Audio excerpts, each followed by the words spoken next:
Hey everyone, welcome to What's the Play? Keep or mull, we'll do a little of both. These are screenshots taken from my Discord for my testing group, the most recent Pro Tour, in which our team had the winning deck, the breakout deck of the tournament. We put everybody into day two, which I think we were the largest team ever to do that. I finished just good enough to qualify for the next Pro Tour as well. So good event for us. Not why I'm making this video. Just like to throw that brag in there. No, but seriously, we prepared pretty seriously for the event. The Discord was a place where we could share screenshots where we weren't sure what to do. Do you keep this? What do you put on the bottom? What do you take with this draft pick? So I'm going to start with Pioneer Constructed. I'm then going to go into some of our screenshots for Limited, the MKM draft format. And so stick around for that if you're more of a limited player.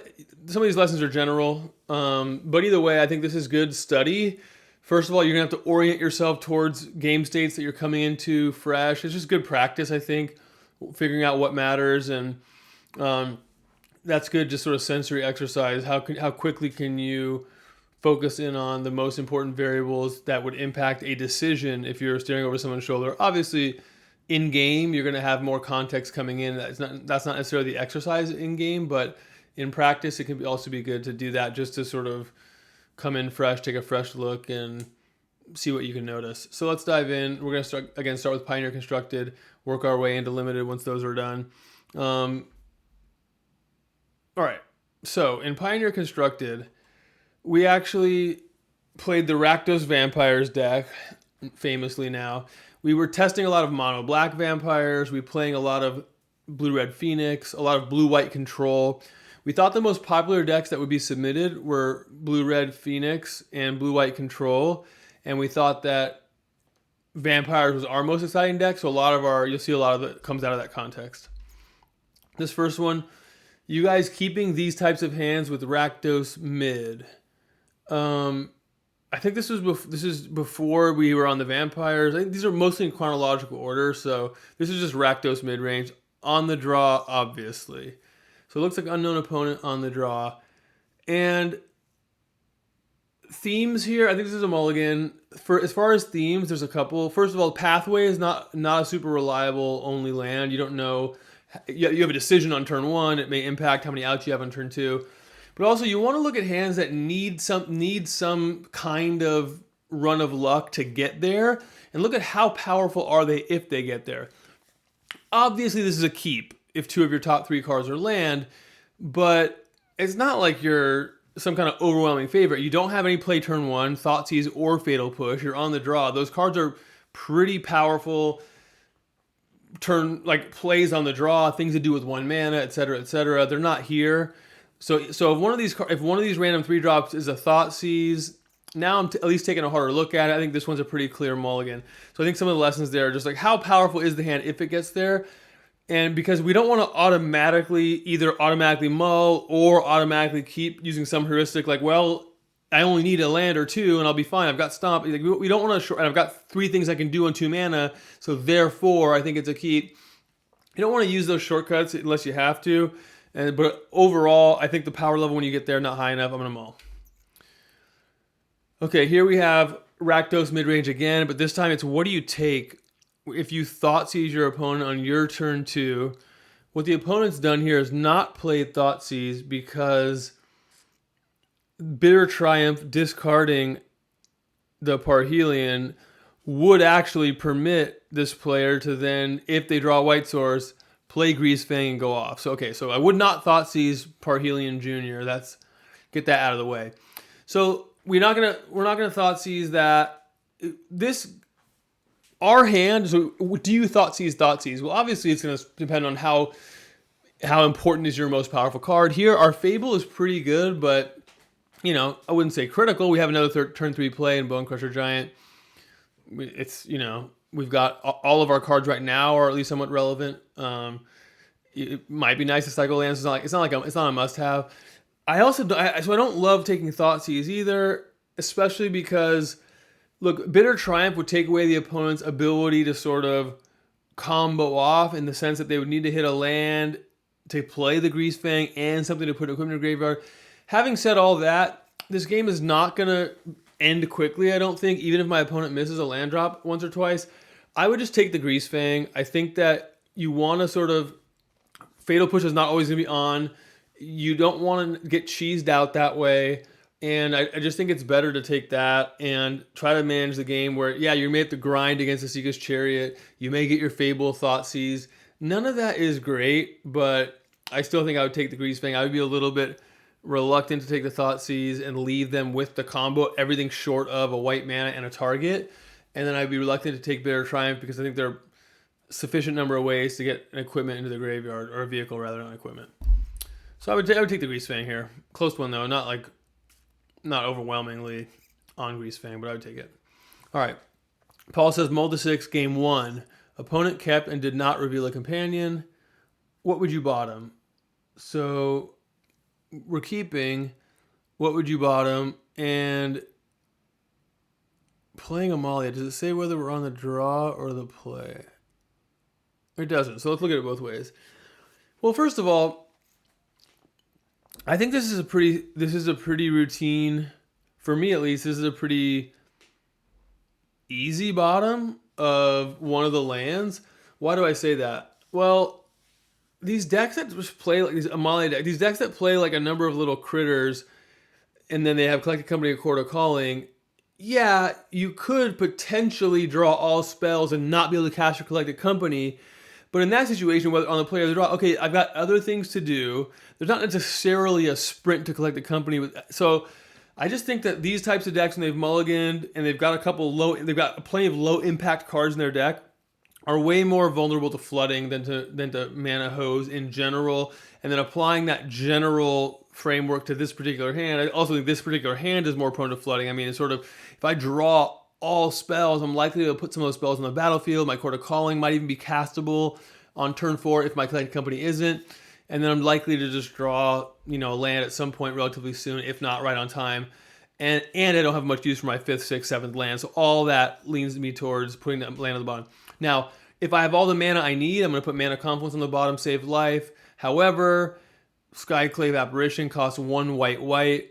So I'm going to have to keep that. I'll put Overgrown Tomb on the bottom.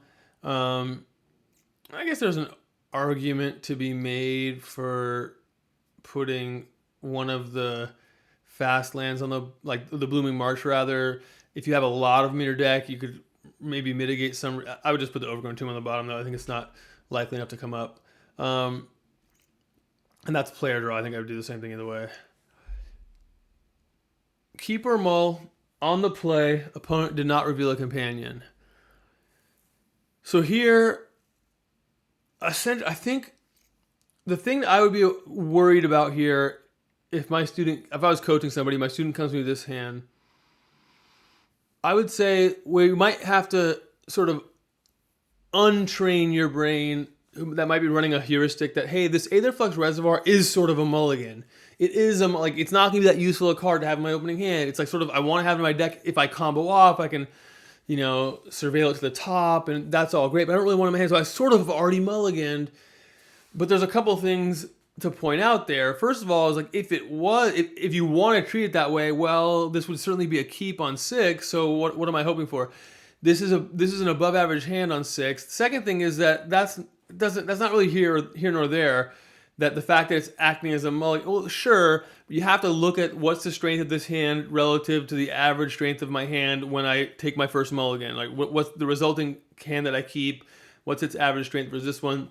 I've got a 2 mana play, a 3 mana play, a Collected Company, and 3 lands. Easy keep. I even have a utility land in case my top 2 cards are lands.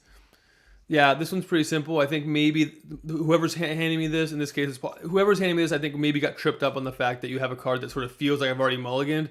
Doesn't necessarily mean you want to mulligan the rest of the hand. Something to look out for there. Okay. Okay, so we're in our pre-combat main phase. We played a tapped Hallowed Fountain. And now we have a decision against... This is a mono green devotion deck that Seth tested quite a bit. And the problem here, the scary thing here, is that the opponent could play Nykthos turn 2, have 5 mana because of their devotion to green. And all of a sudden, they have 5 cards in hand. All of a sudden, they play Nykthos. They've still got 5 cards after they drew. They could be off for the races. So, as the white-blue player here, do you want to play a land and march the Elvish Mystic? Now, what are they playing? They're playing Old Growth Troll, can't Dovin's Veto it, can't censor it. They're playing the Green Cavalier. Well, we might be able to censor that. It's not clear what's going on, but if it's just like land Old Growth Troll, our censor's live.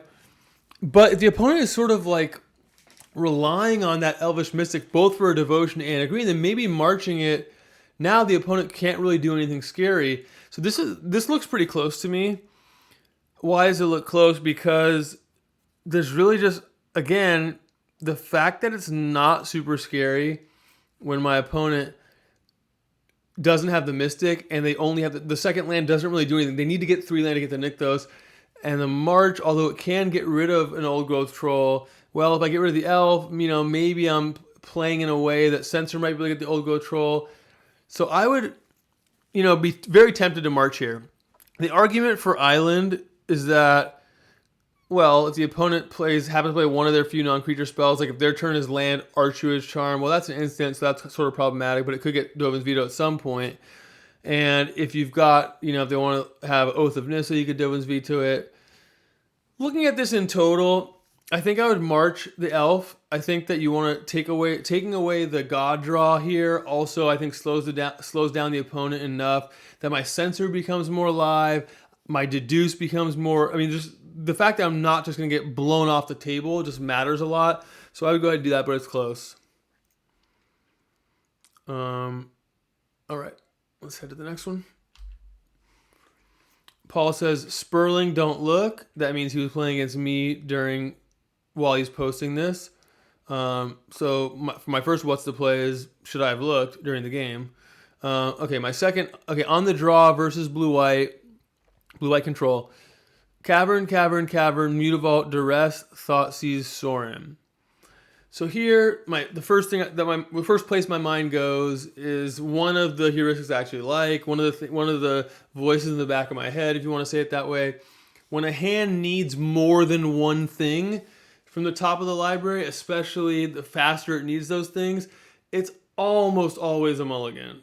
If it needs more, so this hand needs a black mana, Duress and Thoughtseize, and it needs like a vampire to get Sorin to do anything. And even though you could have a really strong draw if you do get those two things, that it's all else equal. That's usually a pretty hard keep. Now, you always have to dive into the particulars of the hand. So diving into those particulars, I don't think this is a very compelling hand. Against blue-white, you have time to get this stuff online, but this stuff doesn't look like anything all that special to me. Sorining in a creature is not lights out against a deck with Wrath. I'm unlikely to have a bunch of pressure unless top of my deck is perfect. And there's automatic ways the game can go wrong, and then there's no guarantee that I'm going to have a great draw even if it goes right. So I think this is a pretty straightforward mulligan from my perspective. On the draw, game 2 versus Phoenix, keep these 6 or mull to 5. Okay. So contrast the previous situation where we needed both the land and the action. Here we've got a pretty good set of things to do, especially because Leyline is going to be potentially crippling against Phoenix, especially because Bitter Triumph pairs with Leyline to eliminate a threat that they may only have a couple threats that are actually that good under Leyline. And we've already mulliganed to 6. I think this is actually a really straightforward keep, even though we could just not draw a black source and that's it. We not really play the game. If the opponent goes Ledger Shredder, Hardcast Phoenix, and we're still sitting there hoping to draw a black, we're going to lose. But I think this is a really straightforward keep. So I think the thing to look out for here, if you're the type of person that is just nervous, conceptually, nervous, just period, keeping a hand like this, you got to get over that, right? Sometimes your highest equity play, your best path to the best outcome is to hope that you draw out of, and yeah, you might be if you're thinking about feeling the shame, you're worried about in our primitive response system, it's going to feel embarrassment, shame, and loss of status if we end up not doing anything or discarding or not playing and then someone's going, why'd you even keep that? Well, we got to get rid of all that, and we got to talk about, again, we got to get into the particulars of the hand. We got to talk about how the game's likely to play out. along the various paths the game might take. How likely are those paths? How dire or how great is the alternative? That's where it's really important also that we've already mulliganed to 6. So the alternative of mulligan to 5, it's not necessarily going to have, well, it's certainly not going to have as much equity as mulliganing to 6, all else equal. So you also need to keep the alternatives in mind when what are you giving up by keeping? You're giving up mull to 5, not that great, and might even get blown off the board in some of the same spots that this hand gets blown off the board, and a loss is a loss. So this is, I think, a straightforward keep that may not look it, and something that to check for those like psychological leaks coming from our lizard brain on that sort of like, I don't want to look stupid here. Well, if you draw a swamp, you're going to look pretty smart. Not that that's what should be motivating you either, but you know. All right. On the play, game 2 versus blue-white, the Nassif yellow hat version. Do you keep this on the play? All right, so now we're playing some Rakdos Vampires. So I can tell this is from the testing portion of the testing where we actually had the Rakdos Vampires deck already. We're playing against blue-white, trying to sharpen the sword. You're on the play with a combination of cards that's really powerful against blue-white, Cavern of Souls and Preacher. So, okay, that's going to strongly weight us towards keep. Now, that's not the only thing. If it was, 4 Cavern of Souls and 2 other land and a Preacher, okay, probably mull that. But here we have a Fable, which is good at getting rid of excess lands. Clearly there's a hand that could flood, right? Clearly that's a problem. Has 2 Mutavaults, a land with baked-in flood mitigation. So I think this is also a pretty straightforward keep, where the last one was a straightforward, gut check, 1 lander, but I still think straightforward keep. I think this one's a straightforward 5 land keep, where I've got one of my best combinations of cards for turn 3. I'm on the play, and my Mutavault might be cracking for 2. It might be, they might be useful later. I got the Fable, so I think this is a straightforward keep. Why was Preacher Cavern so effective? Because their counter spells don't work against the Cavern, obviously, and so that's a huge part of their early game, and with this yellow hat version especially, and which played some Censor in addition to No More Lies, and then also their removal didn't match up all that great against like a 3 mana card drawing engine. All right, so it looks like a what's the play. We're playing against yellow hat, blue-white control again. We got Rakdos Vampires again. So clearly there is what would our, in a vacuum, we'd be looking at Fable the Mirror Breaker, right? We get to use it to discard 2 cards. We'll play it more to the board, use discard cards, try to get into a vampire that's great to put in with Sorin. Gonna be a natural thing. Well, what's the problem? Look what the blue-white deck is up to, right? Surveil Graveyard, didn't do anything. No More Lies and Censor are a huge part of the game plan.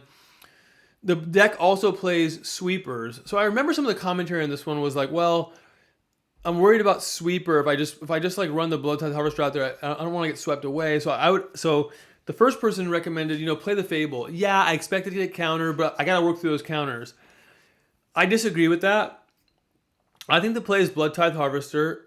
It's the weaker card. If you're going to have a card get eaten by No More Lies, you can play a land first if you want to not be able to get censored, which I actually would in this case, even though Hive Tyrant even though there are reasons why you might not, I would play Mutavault, play the Bloodtithe Harvester, and part of that is I have the blood token, make my Sorin a little bit better. So there's a couple reasons to do so. But anyways, someone said, hey, I'm worried about getting swept. For me, it's like, I look at, play that forward a little bit would be my advice. If my opponent was to use Supreme Verdict, that's going to mean I resolve Fable. I get the token. I now have the Fable, which I was really hoping to get online to be able to make the Sorin more powerful, for it to be sort of a multiple tool threat. So I would say, hey, whether my opponent's countering the Bloodtithe Harvester or sweeping me here, I'd rather run it out there. Obviously, like, if I knew my opponent had exactly sweeper, no count, okay, sure, yeah, Fable, leave me the Fable, but we don't know that. On the information I've got, I'd play the Bloodtithe Harvester, even though someone else on the team suggested Fable. Next one, on the play versus Lotus Field, keep or mull. We've got our most powerful combination of cards, again, for like applying pressure, but we don't have the hand disruption that you often rely on game 1 against Lotus Field. I assume this is game one. There's no indication otherwise. This is the mono black vampires deck that Paul played in the tournament. So for this mono black vampires deck, here's the thing. You could look at it and say, well, what turn clock is this? Sorin puts it in on turn 3. On turn 4, you attack. On turn 5, you attack again. You got to get 8 more damage in and maybe some... Okay, yeah, that's one way of looking at it, but this deck never has that fast a clock. So remember, you have to compare to the alternative. You can't just say, well, I'd love to be able to kill my Lotus Field player on turn 4. Yeah, but this deck doesn't do that. And the other thing is that anything that you do draw along the way, in terms of a 2-drop, in terms of something you do on turn 4 that really stacks up well, it's going to combine pretty nicely with this, a Thoughtseize or Duress to then sort of be able to slow down the opponent. So I think this is a keep.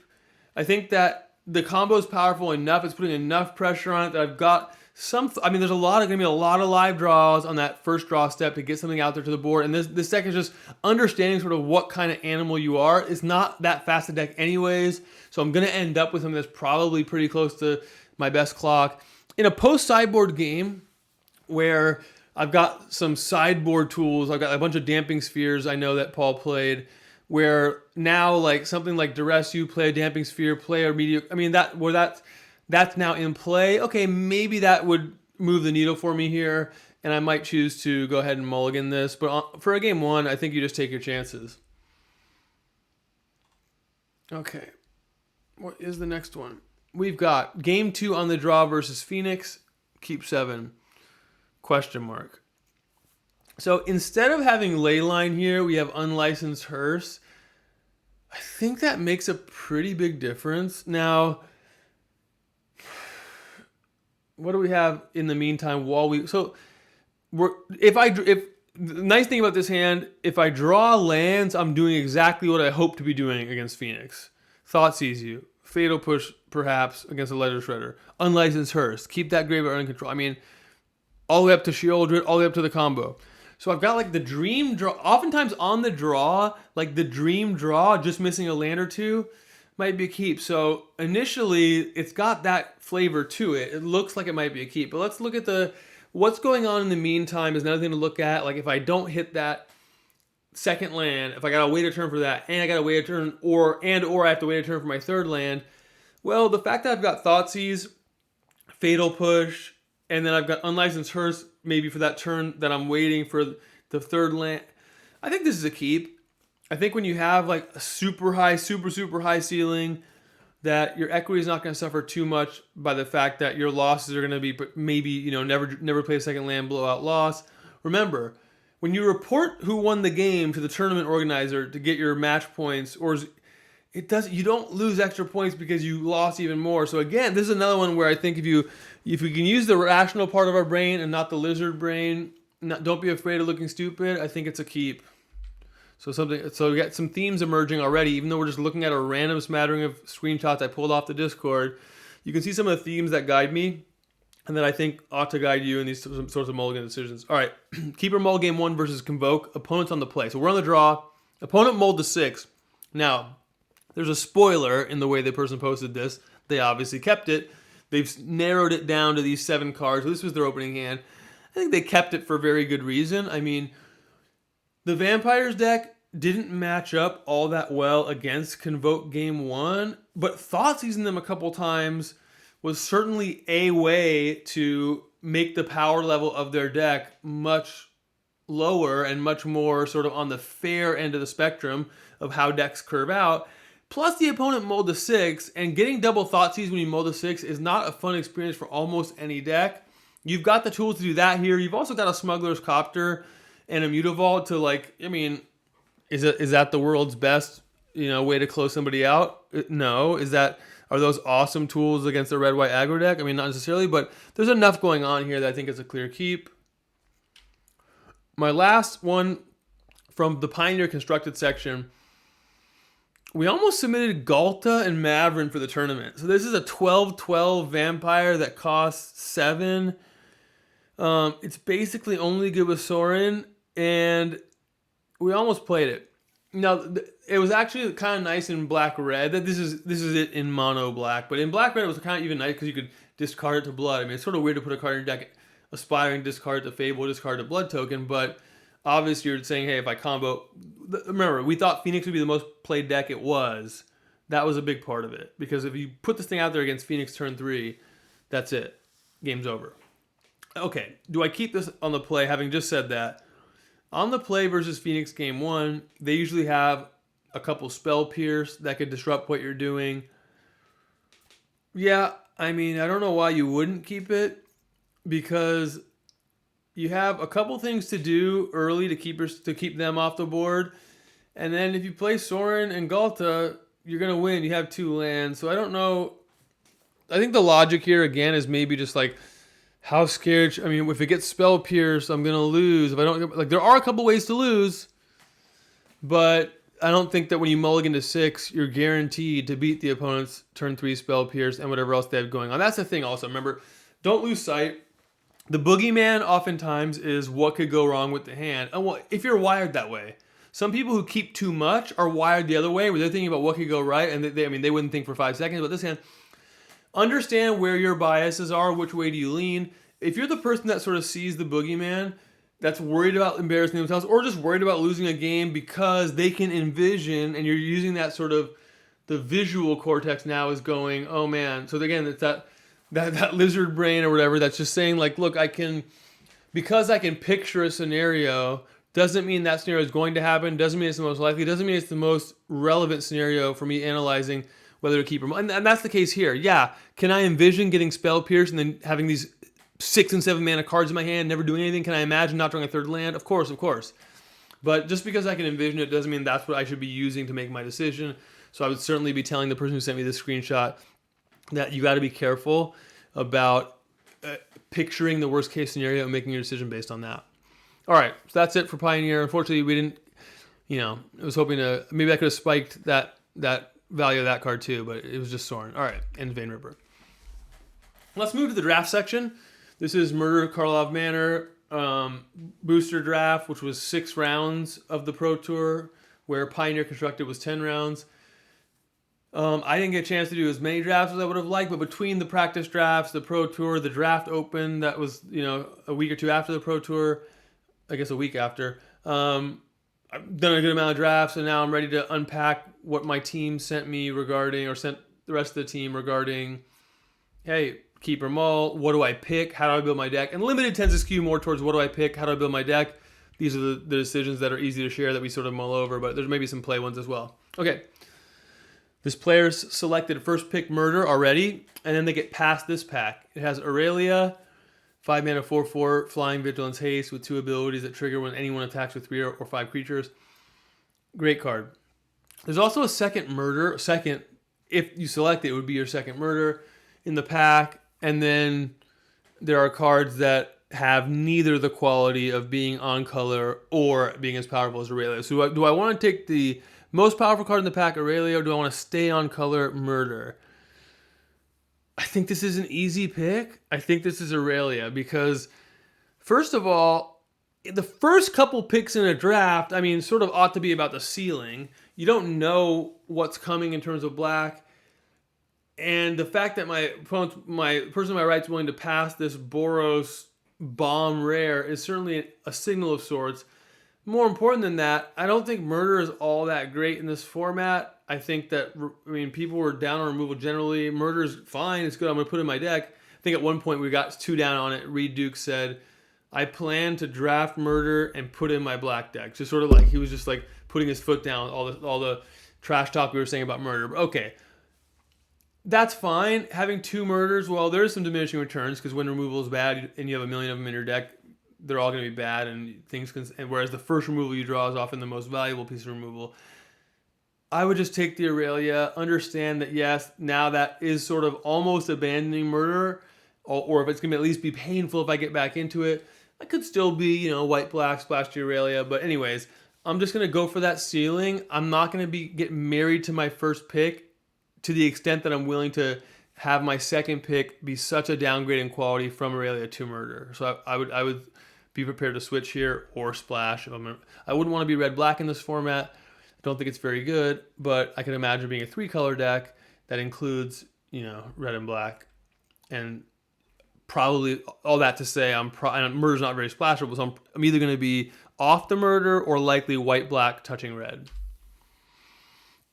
Or I might just abandon the Aurelia if it just looks like, hey, I was supposed to be blue-black this draft or something.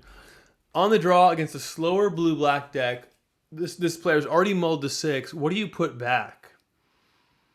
Well, we've got 1, 2, 3 curve, 5 drop. On the draw, meaning that we can, let's say, put back a mountain, and we'd have Frantic Scapegoat into Bystander, and then if any of the top 3 cards of our deck are land, we're War Leader's Call, boom, we're on time. But I just don't see enough upside in the Hazda Vigilante to take on that downside risk. I mean, again, like when you take on risk, there has to be either you're forced to, or there's some kind of reward that's, commensurate in scale with the risk. Having the extra 5 drop, yeah, it's going to mitigate flood to have it. And against a slower blue-black deck, the red-white decks do need to worry about mitigating flood. I mean, it's not irrational to be thinking about that.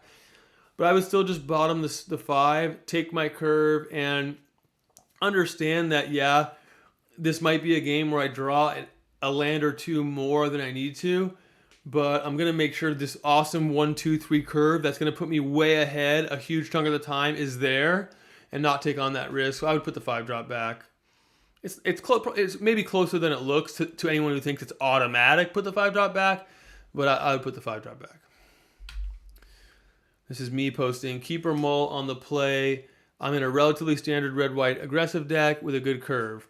And the hand is 5 land, a 3 mana disguised creature, and a 5 mana cornered crook. On the play. So I got a reply to this from Reed that actually sort of captured how I feel about it. I decided to mulligan. Other people on the team said keep. Like, you've got your 3 drop, you got your 5 drop, and you can draw other pieces of the curve along the way. But Reed's comment, and something that I agree with, is that, like, sort of in this era of mulliganing where you get to look at 7 and put 1 on the bottom, and everybody's trying to curve out, and missing your 2 drop is really painful because we're sort of how often players are hitting their 2 drop in this format and in the last several limited formats, I'm told. I didn't play the last couple. I think this is a mulligan. This 5 mana card is not really a bomb like it looked on the spoiler, because just for a number of reasons, I'm not going to go into that. But if I draw another morph creature, another disguised creature, I don't have the blue mana in this deck to get this 4 drop out there to get 4 power for 4 mana. This card's a lot better in a blue-red deck than in a white-red deck. So my overall power level is low. So again, I like to think about, so there's obviously a risk if I draw lands, like I might not do much this game.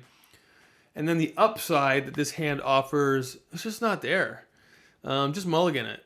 I'd rather give me any 4 lands and any 2 cards that cost 2 mana, and at least I'm on the play. I'm there, and that's not even a good hand, but at least I'm there. And of course, if I get 3 land, 3 spells, curving 2, 3, 3, I mean that's clearly going to be better. And those hands aren't that hard to find, so it's a mull. Pretty clear, I think. Oh well. There was people cast different votes in the server, but I mulliganed and I would mulligan again.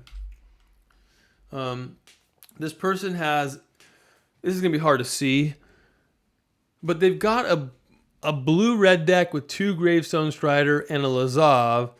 They've got 26 playables laid out in this pile. A lot of these blue-red cards are really strong, so it's not even clear that you want to splash the Lazav with the Gravestone Striders. But they also have like a couple candlesticks that aren't great, that maybe aren't going to make it. They've got 2 cases of the Filched Falcon, so every artifact is really good. So they might be the Gravestone Strider is probably fine. And the question is, of course, do you take just a decent card, like a Projector Inspector, or do you take Course to Kill, like a much more powerful card, but then you sort of commit yourself to playing Gravestone Striders in a swamp in your deck? And I think Course to Kill is quite powerful. I wasn't sure looking at the spoiler that it was going to be that good, but it's quite good. It plays out very nicely. It's much stronger than the other cards in the pack. And I've already got Lazav, so I'm not like, it's late in the draft. I'm not like stretching myself way beyond what's comfortable. I would just take the Course to Kill resolve myself to play the Gravestone Striders, and it's not bad with Case of the Filch Falcon. You can, get to 3 artifacts with it. You got two Curse of the Case rather of the Filch Falcon. So I would take the Course to Kill. Although I can understand the temptation when you have like a good 2-color deck. Some people are, well, why would I want to splash in like what's already a good 2-color deck? There's logic to that. But here, I think looking at the deck laid out, I would go ahead and play black. Hopefully you can see it. Apologies if that's just too small. Take my word for it. All right, some larger card images.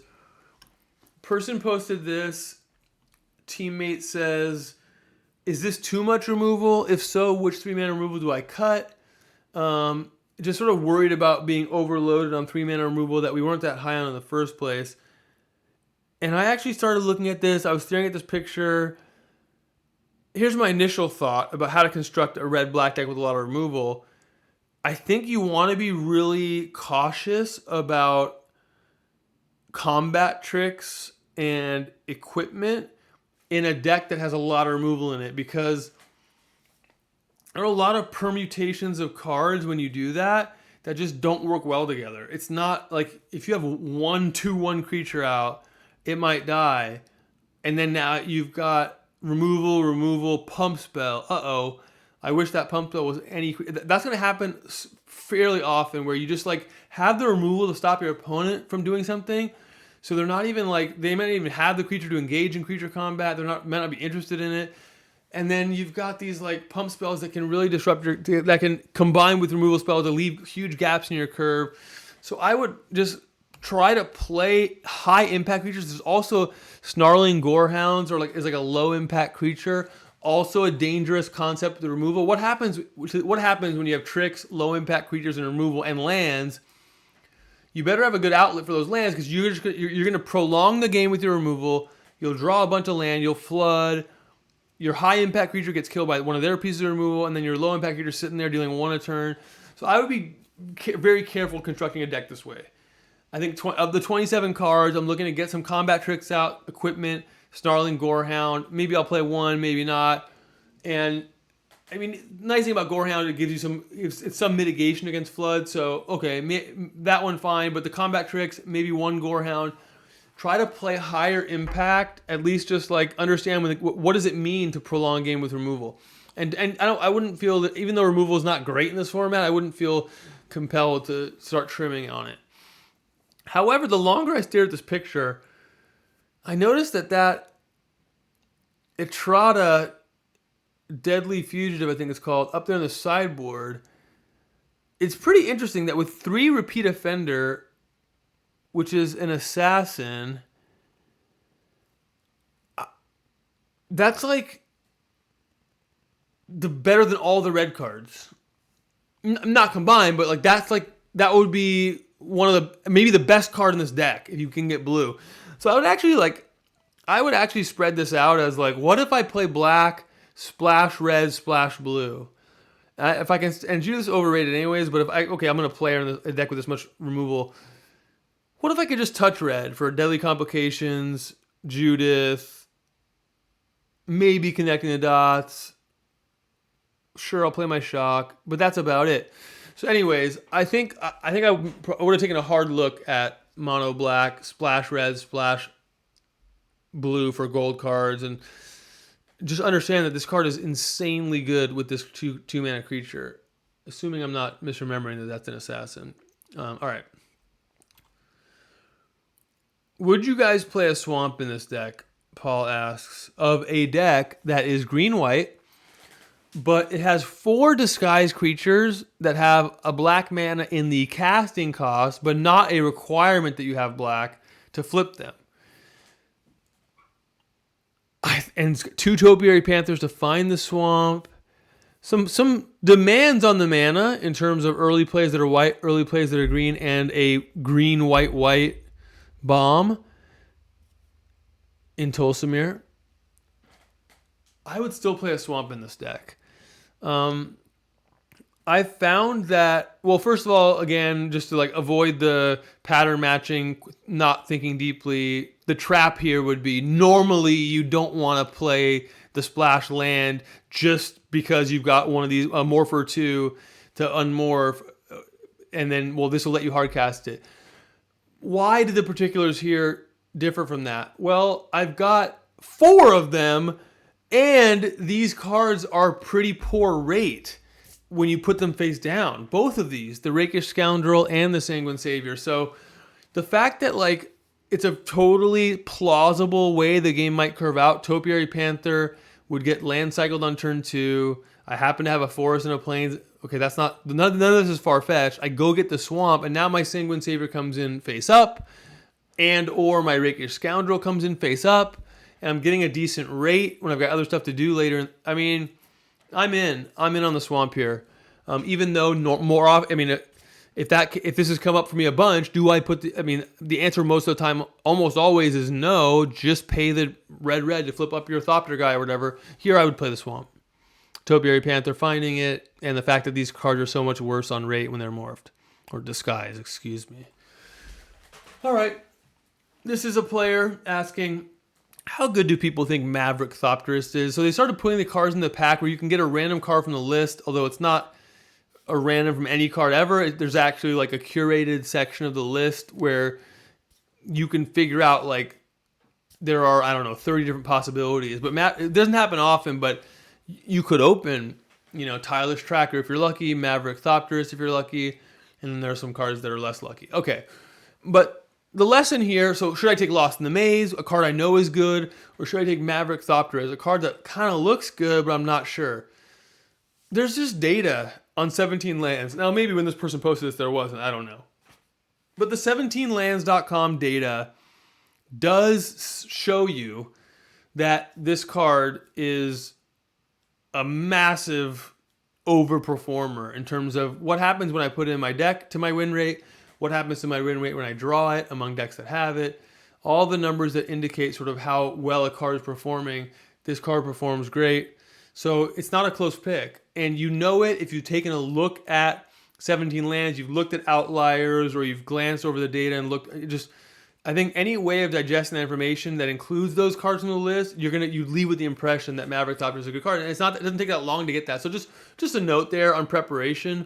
If you care a lot about doing well in the limited format, get on 17 lands and try to get your eyes on some data that gives you a useful impression where it's really hard to get reps. It's hard to have done enough drafts to figure out exactly how good Maverick Thopterist is going to be. But it's not that hard to look it up. I've never had it. I've never cast that card. But I knew that, well, in this form I never cast that card. I still knew that this was an easy pick because I looked at the data.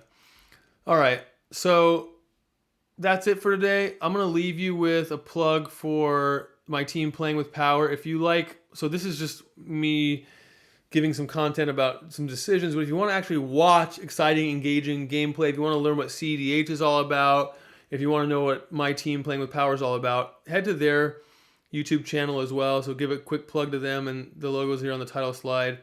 Playing with Power, all things EDH, cEDH, and Magic the Gathering. Let me know what you think about this format in the comments, and if you have, what's the play, keep or mull, send those to me, right? So, tweet at sick of it, include an image, or message me the image. If I do another one of these, maybe yours makes it in there. So thanks for watching today. Appreciate it.